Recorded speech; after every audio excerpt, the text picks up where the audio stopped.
Eventos finais. Capítulo 1. A última crise da Terra.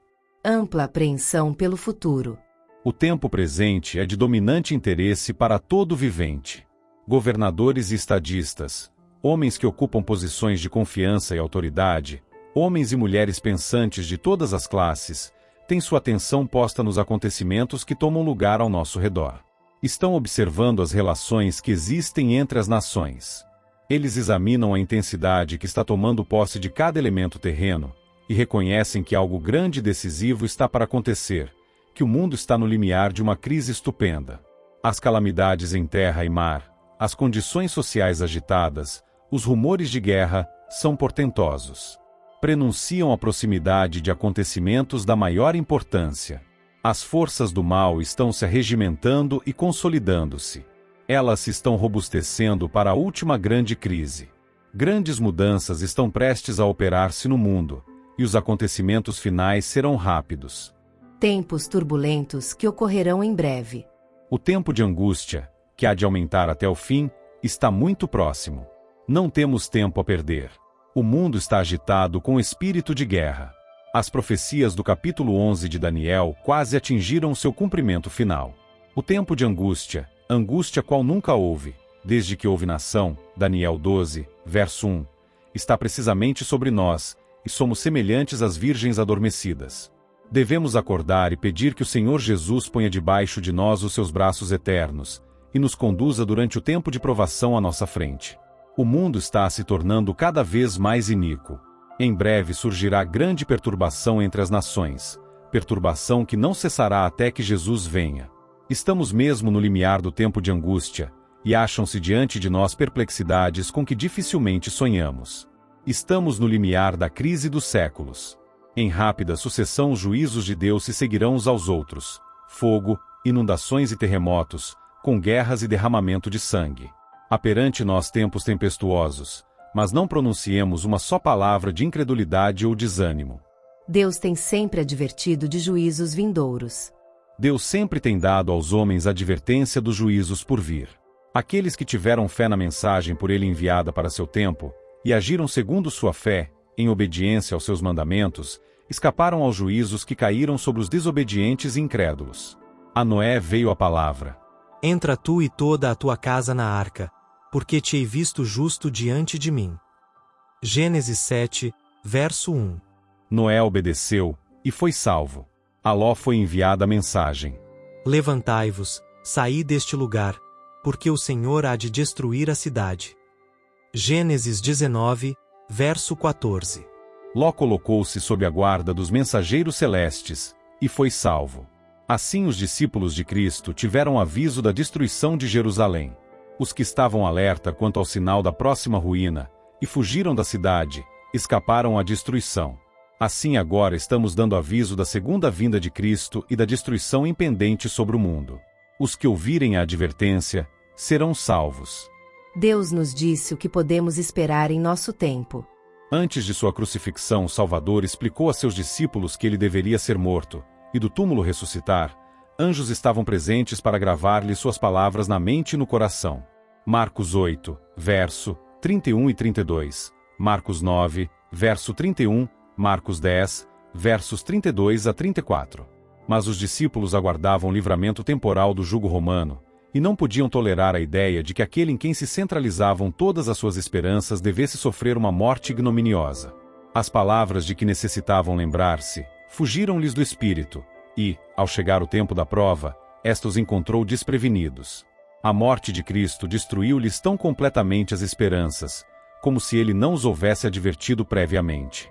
Assim, nas profecias, o futuro se patenteia diante de nós tão claramente como se revela aos discípulos pelas palavras de Cristo. Os acontecimentos ligados ao final do tempo da graça e obra de preparo para o período de angústia acham-se claramente apresentados. Multidões, porém, não possuem maior compreensão destas importantes verdades do que teriam se nunca houvessem sido reveladas. As profecias referentes aos últimos dias requerem nossa atenção. Vi então o terceiro anjo. Apocalipse 14, versos 9 a 11. Disse meu anjo acompanhante: terrível é sua obra, tremenda sua missão. Ele é o anjo que deve separar o trigo do joio, e selar, ou atar, o trigo para o celeiro celestial. Essas coisas devem absorver toda a mente, a atenção toda. Havemos de comparecer diante de magistrados para responder por nossa lealdade para com a lei de Deus, para dar a conhecer as razões de nossa fé. E os jovens devem compreender estas coisas. Devem saber o que há de vir a acontecer antes do encerramento da história terrestre. Estas coisas dizem respeito ao nosso bem-estar eterno, e cumpre a professores e alunos dar-lhes mais atenção. Devemos estudar os grandes sinais que indicam os tempos em que estamos vivendo. Os que se colocam sob a direção de Deus, para ser por Ele guiados, compreenderão a constante corrente dos acontecimentos que Ele ordenou. Precisamos ver na história o cumprimento da profecia, estudar as atuações da providência nos grandes movimentos reformatórios e compreender a progressão dos acontecimentos na regimentação das nações para o conflito final da grande controvérsia. Estudar especialmente os livros de Daniel e do Apocalipse. Há necessidade de mais íntimo estudo da palavra de Deus. Especialmente devem Daniel e Apocalipse merecer atenção como nunca dantes na história de nossa obra. A luz que Daniel recebeu de Deus foi dada especialmente para estes últimos dias. Leiamos e estudemos o capítulo 12 de Daniel. Ele é uma advertência que todos nós precisamos compreender antes do tempo de angústia. O último dos escritos do Novo Testamento está cheio de verdades cuja compreensão nos é necessária.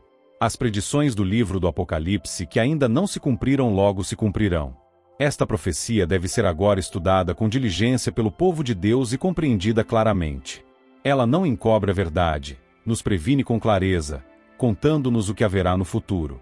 As solenes mensagens que forem dadas, em sua ordem, no Apocalipse, devem ocupar o primeiro lugar no espírito do povo de Deus.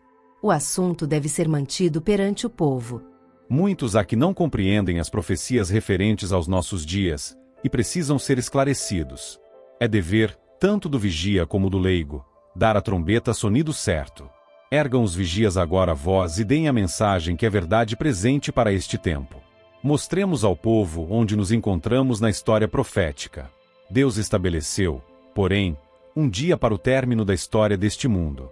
Será pregado este evangelho do reino por todo o mundo, para testemunho a todas as nações. Então virá o fim. A profecia se cumpre rapidamente. Mas, muito mais deve ser dito acerca destes assuntos tremendamente importantes. Perto está o dia em que será decidido para sempre o destino de toda a alma. Deve-se fazer um grande esforço para manter este assunto perante o povo. O solene fato de que o dia do Senhor virá repentina e inesperadamente deve ser mantido não só perante as pessoas do mundo, mas também diante de nossas próprias igrejas. A terrível advertência da profecia é dirigida a toda a alma. Ninguém julgue estar isento do perigo de ser apanhado de surpresa. Não permitais que a interpretação profética de pessoa alguma rebate a convicção do conhecimento de ocorrências que revelam que este grande acontecimento está bem próximo. Mantendo os eventos futuros na perspectiva correta. Não somos agora capazes de descrever acuradamente as cenas a serem representadas em nosso mundo no futuro. Isto, porém, sabemos que este é um tempo em que precisamos velar em oração, pois o grande dia do Senhor está às portas. O sinal da besta é exatamente o que tem sido proclamado. Nem tudo que se refere a este assunto é compreendido, nem compreendido será até que tenha sido completamente aberto o rolo do livro. Muitos desviarão o olhar dos deveres atuais, do conforto e das bênçãos no presente, e tomarão emprestado aflições com respeito à crise futura. Isso causará um tempo de angústia antecipado, e não receberemos graça para tais aflições antecipadas. Há um tempo de angústia sobrevir ao povo de Deus, mas não devemos manter isto constantemente diante dele, e incitá-lo para ter um tempo de angústia antecipado. Haverá uma sacudidura entre o povo de Deus, mas isto não é a verdade presente a ser levada às igrejas.